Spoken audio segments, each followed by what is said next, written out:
por lo menos tres cosas que me hacen creer firmemente que estamos viviendo los últimos tiempos. Esto es que fue profetizado en Ezequiel que la nación de Israel iba a volver otra vez a ser una nación, y eso tomó lugar en el 14 de mayo de 1948. También Jesús dijo en Mateo capítulo 24 de que la profecía que teníamos que nosotros ver es que el evangelio de Jesús iba a ser predicado por todo el mundo. Y eso, hermano, es algo que ya pasó. Y si no ha pasado, ya va a pasar de un momento a otro. Tal vez estoy informado de que tal vez hayan algunas tribus en el Amazonas que todavía no han escuchado el mensaje del evangelio, pero de ahí en todas partes del mundo prácticamente el evangelio ha llegado. También, hermanos, estoy convencido porque allá en el libro de Daniel, en el capítulo número 9, Daniel habló de que la ciencia iba a aumentar. Y esto, hermanos, la tecnología nunca había llegado como nosotros estamos hoy en día. Por lo tanto, estoy convencido de que estamos viviendo el tiempo del fin. Ahora bien, Jesús dijo de que para la gente la venida del Señor iba a ser como ladrón en la noche. Ahora déjenme aclarar esto. Para nosotros, los hijos del Señor, a nosotros la venida del Señor no nos tiene que agarrar por sorpresa, porque nosotros ya sabemos que el Señor va a venir. Ya a los que los va a agarrar como ladrón en la noche es aquellas personas que no están pensando en la venida del Señor. Nosotros sí sabemos que el Señor va a venir, y Jesús fue bien claro en Mateo 24, Mateo 25, y a lo largo del Antiguo Testamento, a lo largo del Nuevo Testamento se habló el 30% de la Biblia, el 30% de su contenido habla de la segunda venida del Señor, habla de las profecías que tomarán lugar en el fin del mundo. Por lo tanto, Dios se aseguró de que nosotros supiéramos de que Él va a regresar. No sabemos la fecha, no sabemos exactamente la hora, pero sí sabemos el tiempo en que el Señor va a venir. Eso sí lo dejó claro el Señor para nosotros. ¿Me está siguiendo en esta mañana? El tiempo sí sabemos el tiempo en que el Señor va a venir. Pues esta fue la razón de que dejara todas las profecías allí, para indicarnos a nosotros que el tiempo está cerca. Ahora bien, yo no me atrevo a poner una fecha ni a decirle la hora, porque si hiciera eso, pues automáticamente me convertiría en un falso maestro, porque Jesús dijo eso no os toca a vosotros saber eso, pero el tiempo sí lo conocemos. Ahora fíjese bien, después del arrebatamiento de la iglesia va a venir aquí un tiempo que se llama la gran tribulación. Este periodo de 7 años en el cual el mundo va a ser juzgado. Mucha gente dice la iglesia va a pasar la gran tribulación, y yo les digo no va a pasar la gran tribulación, porque la Biblia es bien clara que cuando viene un tiempo de juicio, Dios provee una puerta de salida para los que son suyos. Ahí tenemos el ejemplo del diluvio. Dios proveyó una puerta de salida para Noé. Tenemos el ejemplo de que cuando vino el juicio sobre Sodoma y Gomorra, Dios proveyó una puerta de salida para Lot y para su familia. Ahora, la gran tribulación definamos que es un tiempo de juicio de parte de Dios hacia los habitantes de la tierra. ¿Por qué digo esto? Porque al empezar a leer usted el libro de Apocalipsis se va a dar cuenta de que se abre un libro que tiene 7 sellos. Y estos 7 sellos son abiertos en el cielo, y que cada uno de los sellos representa un juicio aquí en la tierra. Entonces la gran tribulación es un periodo de juicio. Y cuando Dios provee, cuando Dios dicta este periodo de juicio para la tierra, automáticamente Dios provee una puerta de salida para la iglesia. Después que se terminen los 7 años de la tribulación, vendrá el día del juicio. Y es lo que estamos leyendo hoy aquí, es lo que hemos leído. Yo quiero ayudarle a usted a comprender este tiempo del juicio final. El juicio final, pues, este juicio del gran trono blanco que nos habla la Biblia, es que un día, escúcheme bien, todas las personas, dice el verso número 12, fíjese bien lo terrible de esto: vi a los muertos grandes y pequeños, en pie ante Dios, y los libros fueron abiertos. Y otro libro fue abierto, en el cual es el libro de la vida. Sí, dice, y fueron juzgados los muertos por las cosas que estaban escritos en los libros según sus obras. Fíjese bien, dice la palabra del Señor que en este momento del juicio final, todos los muertos de todos los tiempos, toda la gente que ha muerto desde el tiempo de la raza humana, desde el inicio de la civilización, desde el inicio de la creación, el mar va a entregar sus muertos, el infierno entregará sus muertos, el Hades, pues, el sepulcro entregará sus muertos, y todos estarán de pie delante de Dios. Todos se pararán a rendir cuentas delante de Dios. Todos, absolutamente todos, a rendir cuentas delante de Dios, y serán juzgados según la información que esté puesta en los libros. Es decir, Dios lleva un récord de todos los actos, de todas las acciones de todos los hombres. De ahí que la gente pregunta: ¿cómo es posible de que haya un Dios que él, dicen ustedes que es justo, que es un Dios de amor, pero pasa tanta maldad en este mundo? Amigo y amiga, damas y caballeros que me escuchan en esta mañana, la Biblia nos muestra a nosotros que Dios va a venir y va a juzgar a las personas según sus obras. Ahora, entendamos las implicaciones de ahí, según sus obras, es decir, no todos pagarán el mismo precio. ¿Sabía usted eso? Que en el infierno habrán diferentes grados de castigo. ¿Sabía usted eso? ¿Sabía usted eso? Mucha gente piensa: oh, pecado es pecado y todos se van a ir al infierno. Mire, el estar apartados de Dios es la muerte segunda, el vivir eternamente alejados de Dios. Cuando la gente rehúsa tener una relación con Dios, cuando la gente rechaza el evangelio de Cristo, la oportunidad de ser salvos, la cual dice Juan capítulo 14, que esta oportunidad es Cristo mismo. Jesús dijo: yo soy el camino, la verdad y la vida, y nadie viene al Padre si no es por mí. Es decir, uno va a ser salvo no porque pertenezca a una religión, no porque haga buenas obras, no porque haga diferentes cosas que parezcan buenas, sino la razón que va a ser salvo es porque tiene a Cristo en el corazón, porque ha encontrado el camino. Ahora bien, si la persona no es salva, va a ser juzgada según sus obras. Y Dios lleva un récord de todo esto, lleva un récord de todo esto, de todas las personas. Pero bendito sea Dios que ese récord, para los que le hemos entregado la vida al Señor, ese récord es borrado. Ese récord es borrado, y ahora somos pues salvos por la gracia de Cristo Jesús. Observe que aquí la Biblia dice que los que no estaban escritos, los que sus nombres no estaban en el libro de la vida, entonces fueron juzgados según sus obras. Usted y yo no. Si usted ya le entregó su vida al Señor, tú no vas a ser juzgado por tus obras. Tú vas a ser juzgado porque vas a ser exonerado de este juicio, porque le perteneces a Cristo Jesús, porque le aceptaste como tu Señor y como tu Salvador, y Él lavó tus pecados con su sangre preciosa, y Él nos ha perdonado. Por lo tanto, note pues, la gente que no le aceptó a Él va a ser juzgada según sus obras. Es lo que dice la palabra del Señor. Por lo tanto, en el infierno habrán diferentes grados de castigo. Van a estar en tormento eterno, sí, pero habrán diferentes grados de tormento. Algunos me miran como que: usted sabe qué está hablando, pastor. Se lo voy a demostrar.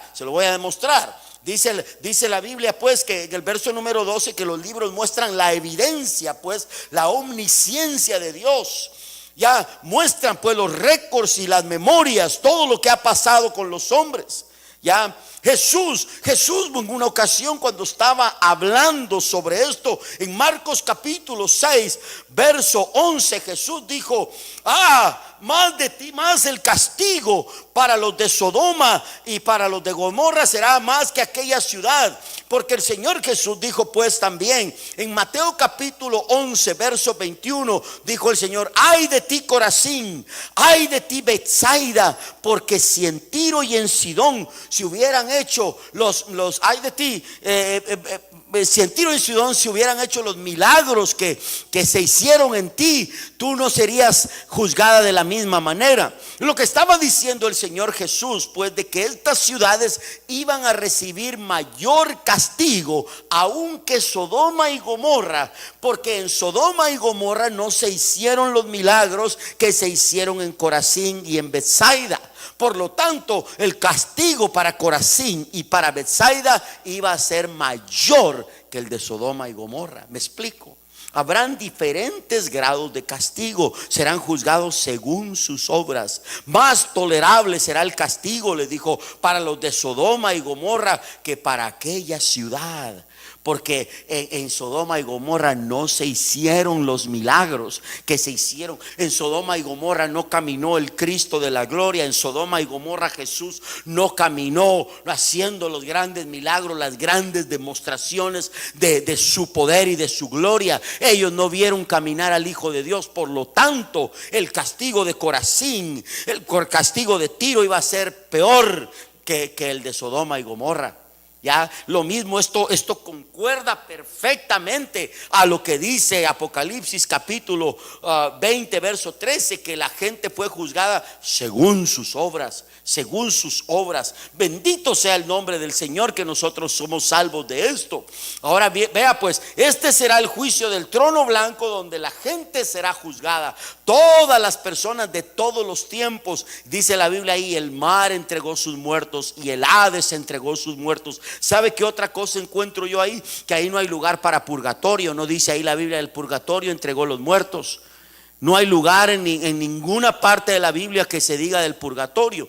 Por supuesto, yo entiendo que a mucha gente les han enseñado esto por muchos años. Las religiones tradicionales por muchos años les han enseñado de que la persona cuando muere va a un purgatorio, y que mientras que está en el purgatorio tiene uno que hacer ciertos rituales para que la persona salga del purgatorio. Lamentablemente, damas y caballeros, eso no dice la Biblia. En ninguna parte la Biblia enseña claramente que cuando una persona muere, o se va al infierno o se va al cielo. No hay un lugar intermedio, no hay un limbo, no hay eso en ninguna parte de la Biblia. ¿De dónde sacaron eso? No lo sé. Lo que sí sé es lo que dice la palabra del Señor. La muerte y el Hades entregaron a sus muertos y fueron juzgados según sus obras. Ahora vea, yo les he dicho a ustedes en estos primeros minutos que nosotros los cristianos estamos exonerados de ese juicio del trono blanco. Ahora déjeme bien, déjeme aclararle esto. ¿Sabía usted que nosotros los cristianos sí seremos juzgados?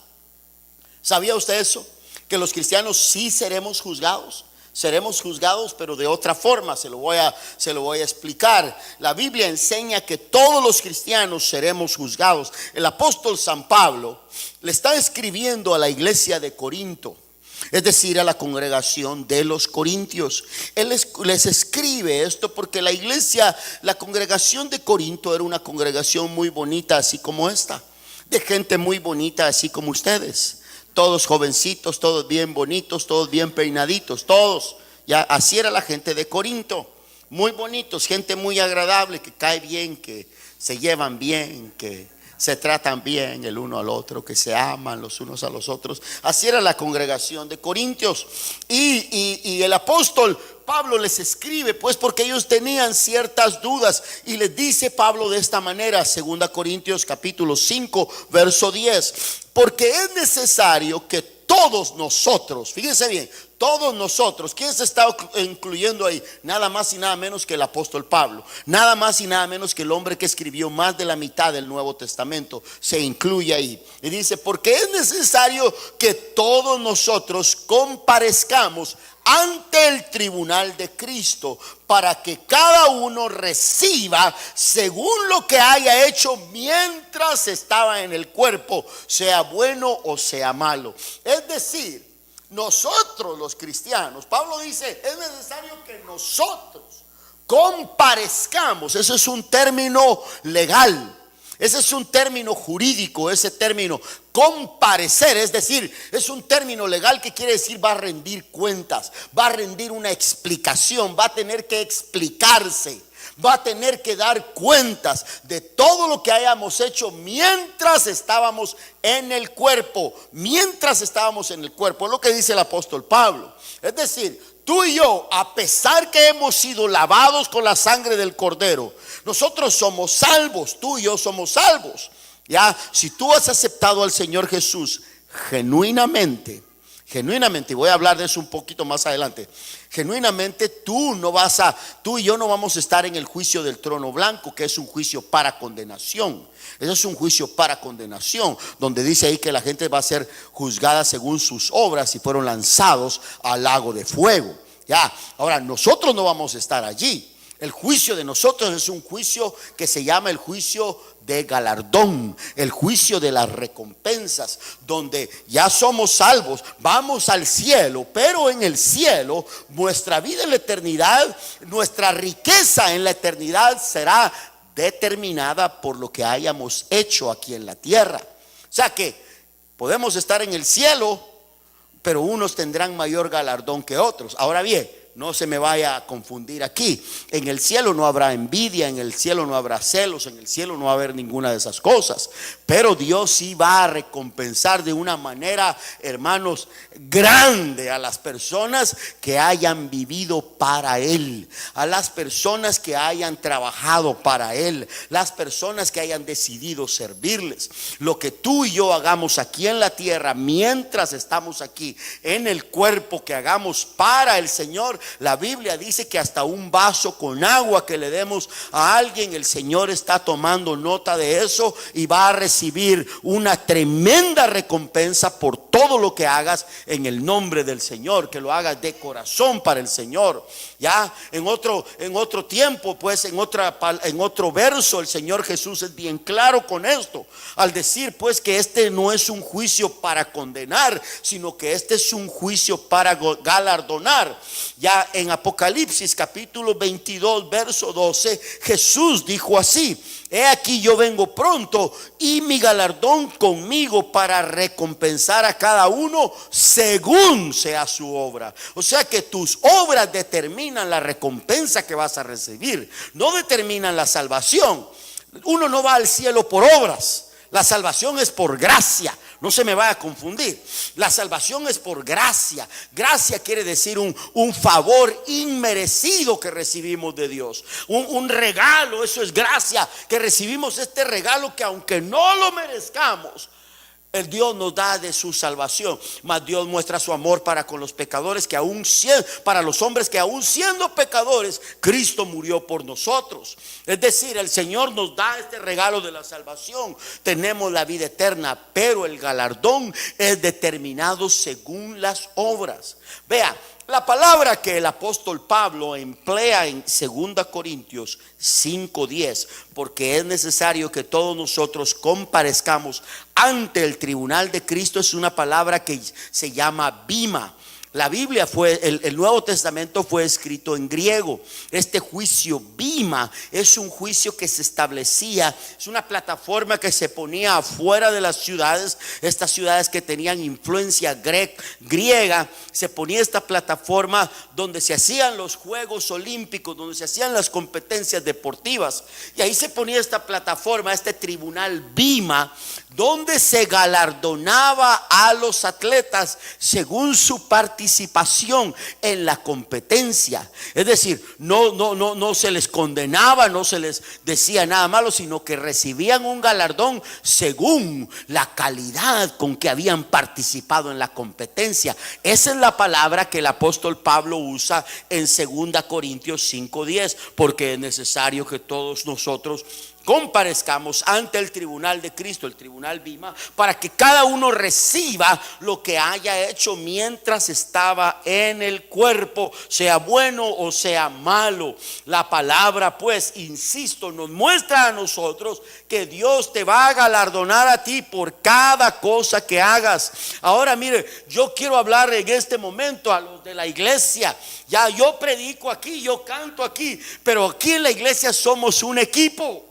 El mismo galardón que yo reciba aquí lo va a recibir la persona que está enseñando a los niños. La misma, yo puedo estar predicando aquí, pero la persona que está cuidando allá los carros, que está cuidando la entrada de la puerta, como somos un equipo, el Señor va a galardonar lo mismo. Yo no soy mejor que ellos, yo no soy mejor que el que está enseñando aquí. Todos somos un equipo y Dios nos va a galardonar a todo el equipo de pueblo de Dios. Bendito sea su nombre.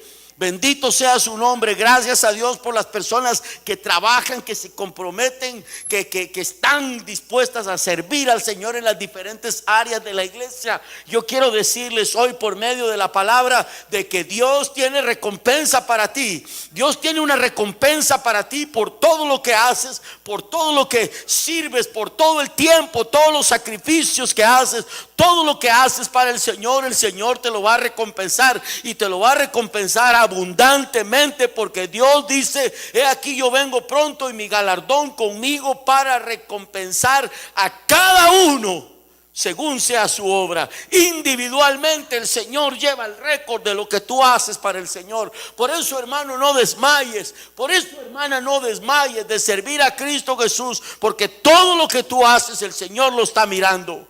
Aunque la gente no lo mira, Dios sí lo está mirando. Aunque nadie te lo agradezca, Dios sí te lo va a reconocer. Aunque nadie te tome en cuenta, Dios sí te toma en cuenta.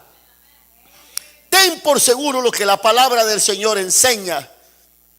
No será un juicio para condenar, sino para galardonar. Ahora permítame ir un poco más profundo en la escritura. Acompáñeme esto, deme unos minutos más, porque debo de hablar esto. Y hablé un poco la semana pasada, el domingo anterior. Habrán tres maneras en que el Señor Jesús nos juzgará. Habrán tres maneras, tres aspectos que el Señor juzgará. El Señor fue bien claro en Mateo capítulo 25 que habrán tres maneras en las cuales el Señor nos va a juzgar. Fíjese bien.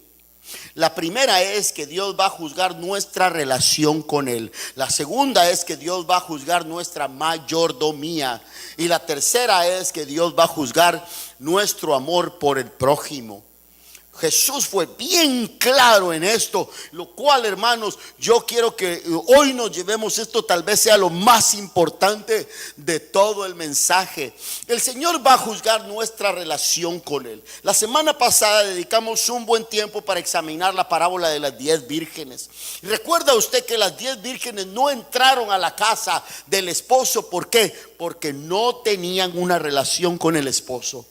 Porque no tenían una relación con el esposo. De los tres aspectos que el Señor Jesús va a juzgar a su iglesia, es decir, la manera que Él va a determinar si verdaderamente le pertenecemos a Él o no, es en estas tres cosas. Y nuestra relación con Él, que está ubicada en la parábola de las 10 vírgenes, yo diría que es la más importante, porque ahí es donde el Señor va a juzgar nuestra relación con Él. Fíjese bien, no nuestra relación con la iglesia, no nuestra relación con los hermanos, no nuestra relación con las personas, las que me vean, las que nos ven, no nuestra relación con el líder en el equipo que trabajo, tampoco mi relación con el pastor. Dios va a juzgar nuestra relación con Él.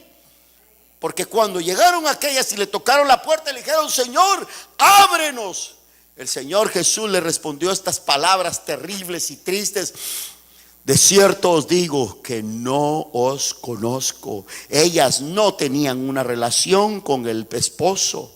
Y mire, es tan importante esto de la relación con Cristo Jesús, hermano. Fíjese bien, porque te puedo prestar mi carro, te puedo prestar mi bicicleta, te puedo prestar mi casa, pero mi relación con Cristo no te la puedo prestar. No se la puedes prestar a nadie. Nadie te puede decir: ay, préstame tu relación con Cristo. Eso no se puede prestar. Eso es individual. Y donde el Señor juzgará, pues verdaderamente tienes una relación conmigo, porque no todo el que me dice Señor, Señor entrará en el reino de los cielos, sino el que hace la voluntad de mi Padre. Es que mire, hermano, cuando Cristo está en nosotros, cuando Cristo vive en nosotros, sentimos su presencia. Jesús dijo: mis ovejas oyen mi voz y la obedecen, dice su palabra. Mire, cuando uno tiene una relación con Cristo, hermano, no nos tienen que andar gritando. Cuando tú tienes una relación cercana con alguien, no te tienen que andar gritando. La persona la tienes cerquita, con que te susurre, tú ya sabes. Cuando tú tienes una relación bien cercana con alguien, con una mirada que te eche, tú ya sabes lo que te quiere decir. Desarrolla uno ese lenguaje con la esposa, que la tiene cerca. Ya es, mira lo que está hablando y ahí solo ni tiene necesidad de que le diga nada, ¿verdad? Ya, ni tiene necesidad de darle una patadita debajo de la mesa, porque ya solo con voltearla sin parpadear, ya sabes tú lo que tu esposo te está diciendo, lo que tu esposo, ¿por qué? Porque la tienes cerquita. Ya, si nosotros tenemos una íntima relación con Cristo Jesús, no nos tienen que estar repitiendo a cada rato. No oigo, hermano, no. ¿Cuál? Es que el Espíritu está hablando. ¿Cuál? No oigo nada. No nos tienen que estar. Cuando tenemos una relación íntima con el Señor Jesús, inmediatamente identificamos su presencia. Cuando el Señor Jesús está cerca de nosotros, rápido identificamos su presencia. Cuando el Señor Jesús está en la casa, pueblo de Dios, uno no pasa indiferente a la majestad de su presencia. Se adora al Señor y levante las manos, hermano, hombre. Nada más examinando a todos, a ver quién las levanta, quién no, quién entra, quién sale, a quién pasa para allá. ¿Tenemos una relación íntima con Dios o no la tenemos? Esa es una de las características. El Señor, pues, lo primero que examinará, lo más importante, es si tenemos una relación con Él. Una relación con Él, no una religión muerta, tampoco una tradición muerta, si tenemos una relación con Él. Después esto está claramente en la parábola de las vírgenes, capítulo 25 de Mateo 1 al 13. De cierto os digo que no os conozco. La segunda manera que el Señor nos va a juzgar es en la mayordomía. En la mayordomía, Mateo capítulo 25, verso 14 al 30. Donde Jesús habló a sus discípulos y les dijo: mira, el reino de los cielos es semejante a un hombre que se va. Y ustedes conocen la historia. A uno reparte 5 talentos, a otro le dio 2 talentos, a otro le dio 1. Esto quiere decir que vamos a dar cuenta de todo lo que el Señor pone en nuestras manos. Si yo tengo aliento hoy en mis pulmones, es porque Dios me lo dio. Si hoy tuve la capacidad de poderme levantar, es porque Dios me lo dio. Si hoy, hermano, tuve la capacidad de poder meterme al carro y manejar ese carro, es porque ese carro Dios le plació dármelo. Si yo tengo la poca y pobre habilidad que tengo de poder acoplarme aquí un poco con los músicos, es porque Dios me dio esa capacidad. Es porque el Señor, todo le pertenece a Él, todo, absolutamente todo, de manera que no podemos presumir absolutamente nada, porque todo nos lo dio Él.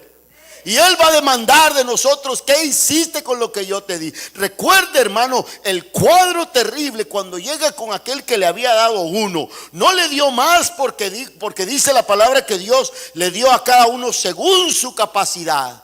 De ahí que podemos darnos cuenta, mucha gente llora porque quiere oportunidad y oportunidad, pero cuando no le son fieles a Dios en lo poco, ¿cómo esperan que Dios les dé más si en lo poco no son fieles? Jesús dijo: el que me es fiel en lo poco, me será fiel en lo mucho. De ahí que siempre estamos llorando por el dinero, por el dinero y por el dinero y por el dinero. Y cuando Dios nos da dinero, lo último que hacemos es acordarnos de bendecir el reino del Señor. No se le cae ni un centavo para dar al Señor.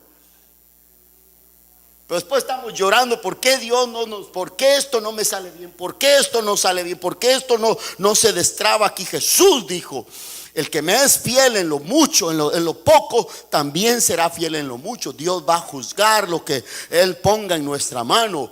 Y dice que cuando llegó con aquel que solamente tenía un talento, dijo: mira, yo, como sabía que tú eres un Dios terrible, tú eres un Señor terrible, vine y el talento que me diste mejor lo escondí, lo enterré y no hizo nada con él.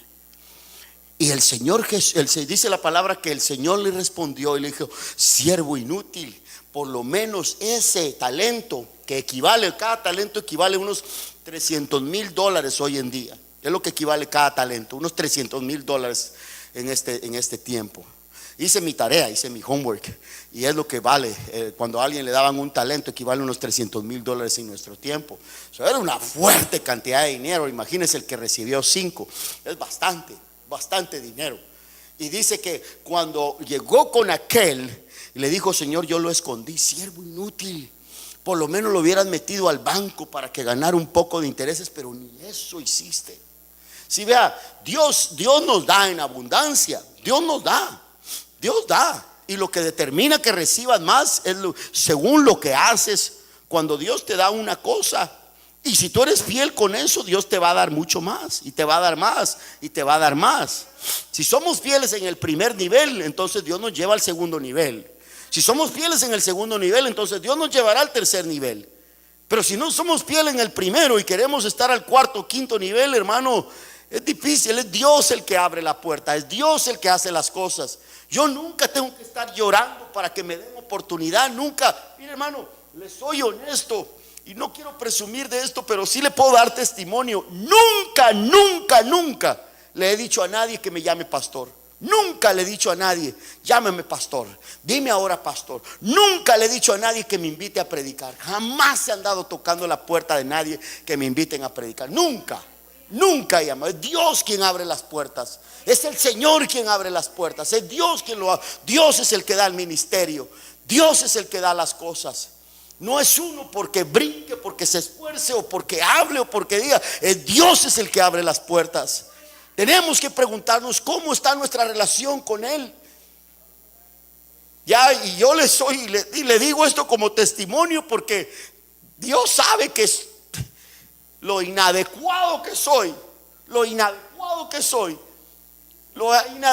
Sin embargo, es el Señor quien tiene misericordia, quien Él da, a quien Él le place. Pero la palabra del Señor es cierta, que Él espera nuestra fidelidad. Pueblo del Señor. Entonces el Señor juzgará, pues, como dije, primero juzgará nuestra relación con Él, después juzgará nuestra mayordomía, cómo administramos las cosas que Dios nos da, cómo administramos todo lo que el Señor nos da. ¿Me está siguiendo en esta mañana? El Señor va a juzgar esta manera. Luego el Señor va a juzgar nuestro amor por el prójimo. El Señor también va a juzgar cómo tratamos a los demás, cómo ayudamos a los demás, cómo servimos a los demás. El Señor juzgará eso.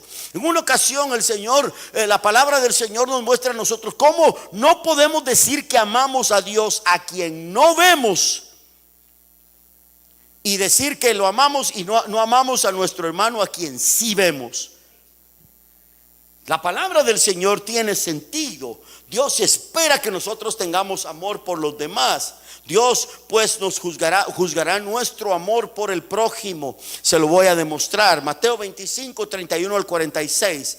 Dice la palabra: cuando el Hijo del Hombre venga, esto se refiere a Jesús, cuando el Hijo del Hombre venga en su gloria y todos los santos ángeles con Él, entonces se sentará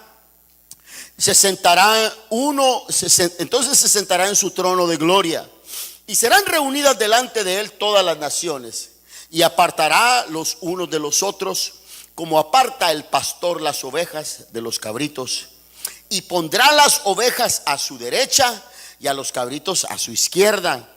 Entonces el rey dirá a los de su derecha: venid, benditos de mi Padre. Estos somos tú y yo, ¿okay? Los de la derecha, las ovejas. Venid, benditos de mi Padre, y heredad el reino preparado para vosotros desde antes de la fundación del mundo. Verso 35: porque tuve hambre y me disteis de comer, tuve sed y me disteis de beber, fui forastero y me recogisteis, estuve desnudo y me cubristeis, enfermo y me visitasteis, en la cárcel y venisteis a mí.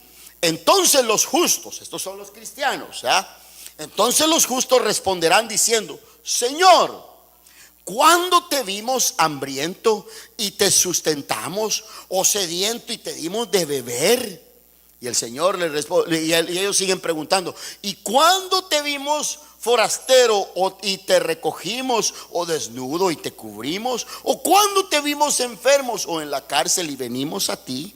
Y respondiendo el rey les dirá: de cierto os digo que en cuanto lo hicisteis a uno de estos mis hermanos más pequeños, a mí lo hicisteis. A mí lo hicisteis. De manera que la manera que tú trates a alguien, de modo que de la manera que tú trates a alguien, el Señor Jesús lo toma personal. Lo toma personal. Si tú menosprecias a un pobre, si tú menosprecias a ese pobre ahí que anda, que tiene hambre, que está sediento, en vez de andar averiguando por qué está bueno que esté así, no nos toca eso a nosotros. A nosotros nos toca ayudar, nos toca servir, nos toca ayudar. De manera que si a uno lo hiciste, respondiendo él: de cierto digo que en cuanto lo hiciste a uno de estos mis hermanos más pequeños, a mí lo hicisteis. El Señor Jesús lo toma personal. De manera que, hermano, que nunca pierdas la oportunidad de ayudar a alguien. Es cierto, queremos ayudar sabiamente también, ¿verdad? Pero esto no quiere decir de que porque vamos a ayudar sabiamente a alguien vamos a dejar de ayudarlos a todos. Cuando digo que debemos ayudar sabiamente, es que tal vez sí habrán personas que usted les da dinero, lo más seguro es que van a ir a comprar droga o van a ir a comprar alcohol. Entonces comprémosle un plato de comida, a ayudar sabiamente. Comprémosle unas groceries para que coma con su familia. Vayamos al supermercado y comprémosle un poco de comida ahí para que se alimente. Hay que hacerlo sabiamente, pero la palabra del Señor nos manda que debemos ayudar a los demás. El Señor Jesús lo toma personal. Por cuanto a ellos lo hicisteis, a mí también lo hicisteis. Es importante, pues, pueblo del Señor, esto es lo que el Señor está hablando a los cristianos. Esto es lo que el Señor espera de su pueblo, no de los que están condenados, no de los que no han sido lavados con la sangre preciosa del Señor. Esto es lo que el Señor demandará de los que se supone que le pertenecemos a Él. Uno, si tenemos una íntima relación con Él, es lo más importante. Dos, el Señor juzgará qué hicimos con lo que Él nos dio. Porque ve, hermano, si nosotros realmente creemos que Dios es el que pone el alimento en nuestra mesa, ¿cómo no honrarle? ¿Cómo no bendecirle? ¿Cómo no colaborar en su reino? ¿Cómo no? Si es para el avance del evangelio, ¿cómo no? Eso demuestra, pues, cómo administramos las cosas que Dios nos da. Y por supuesto, como ya dije, nuestro amor por el prójimo. Hermanos amados, hoy yo concluyo con esta presentación de la profecía de las cosas de los últimos tiempos. Yo espero que esta presentación de estos varios sermones les sea de grande bendición. Espero que muchas preguntas hayan sido contestadas a través de estas exposiciones. Espero sobre todo, pueblo del Señor, que haga una diferencia en nosotros. Cristo viene y viene pronto, y viene para galardonar a cada uno de nosotros según haya sido nuestra obra. Por eso no descansen, no desmayes, hermano. Mira, por otro lado, padres de familia, escúcheme bien, sus hijos los están viendo. Sus hijos son los mayores testigos de nuestro comportamiento. Las personas que están en nuestra casa son los que examinan mejor nuestro comportamiento. Ellos observan si lo que decimos concuerda con nuestras acciones. Nuestros hijos están viendo, las personas están viendo. Entonces es importante, pues, que ellos vean que Cristo está en el primer lugar de nuestra vida. Es importante que ellos vean que si nosotros les enseñamos que hay que servir al Señor, que vean que nosotros lo estamos modelando. Es importante que ellos observen que nuestras palabras concuerdan con nuestras acciones, para que el día de mañana ellos no tengan nada que señalarte y decirte: pero tú tampoco lo haces. Pero tú tampoco lo haces. ¿Cómo me pides a mí de que yo no falte a la iglesia si tú a ti tampoco? ¿Cómo me pides a mí que yo honre al Señor si tú tampoco lo haces? ¿Cómo me pides a mí que yo haga esto si tú tampoco lo haces? Es importante, pues, que demos el ejemplo. Es importante, pueblo del Señor. Espero que sea de bendición para ustedes. Espero que seas bendecido tú y tu familia. Espero que en esto de la relación íntima con el Señor, quiero darte la oportunidad hoy aquí de reafirmar nuestra relación con Cristo Jesús. de reafirmar nuestra relación con Él. Le voy a suplicar que se ponga sobre sus pies. Le voy a pedir que se ponga sobre sus pies. Y en el nombre del Señor Todopoderoso, cierra sus ojos allí. Cierre sus ojos allí donde está. Y examinemos nuestro corazón.